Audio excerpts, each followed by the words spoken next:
हाय दोस्तों, मेरा नाम है शाहजेब अहमद और आप देख रहे हैं शाहजेब स्केरी स्टोरीज। आज की कहानी में जो आप सुनने जा रहे हैं वो ना सिर्फ एक पुराना घर का राज है, बल्कि उसमें छुपे वो पल भी हैं जो इंसान की ज़िंदगी हमेशा के लिए बदल देते हैं। हर शहर में एक ऐसी जगह होती है जहां लोग जाने से डरते हैं और इस कहानी का ताल्लुक एक ऐसे ही घर से है। तो चलते हैं अपनी कहानी की तरफ बिना किसी देरी के। मुल्तान के एक पुराने इलाके में एक छोटा सा मोहल्ला था। वहाँ एक खाली घर था जिसे लोग पंखा वाला घर कहते थे। ये नाम इसलिए पड़ा क्योंकि उस घर के हर कमरे में एक ही तरह का पुराना लोहे का पंखा लगा था, लेकिन ये पंखे चलते तब भी थे जब बिजली जाती थी। असलम एक लोकल इलेक्ट्रिशियन था जो शहर के कोने कोने में काम करता रहता था। एक दिन उसे किसी ने पैसे का लालच देकर कहा कि उस घर की वायरिंग चेक करनी है। असलम ने पहले मना किया, लेकिन जब पैसे ज्यादा मिले तो मान गया।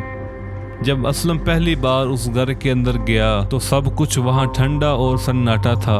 हर कमरे का दरवाजा जरूरत से ज्यादा पुराना और चीखता हुआ लगता। जैसे ही उसने ड्राइंग रूम का डोर खोला तो उसका ध्यान एक पंखे की तरफ गया। वो पंखा स्लो मोशन में चल रहा था जबकि बिजली बंद थी। उसने पहले सोचा कोई पुराना कनेक्शन होगा, लेकिन जब उसने मीटर बॉक्स देखा तो सब कुछ बंद था। इतने में उसे लगा ये कि पीछे से किसी ने सांस ली हो, लेकिन जब उसने देखा कोई नहीं था। असलम ने काम जल्दी ख़त्म किया और निकल गया, लेकिन उस रात नींद नहीं आई।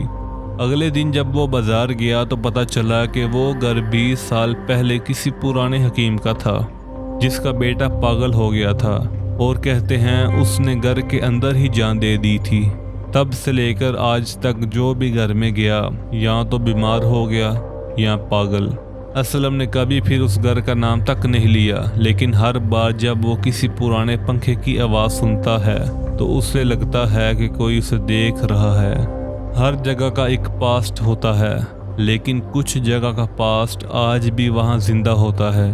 सोच समझ कर ही किसी खाली जगह का रुख करो, क्योंकि हर खामोशी के पीछे कोई ना कोई कहानी छुपी होती है। दोस्तों, अगर वीडियो पसंद आई है तो वीडियो को लाइक करें, कमेंट करें, शेयर करें और चैनल को सब्सक्राइब करके फॉलो करें और बेल आइकन के बटन को ज़रूर दबाएं ताकि आप इस तरह की कोई भी कहानी मिस ना कर सकें। और मिलते हैं हम अपनी अगली वीडियो में। तब तक के लिए रखिएगा अपना ख्याल और अपने इस चैनल का भी। खुदा हाफिज़।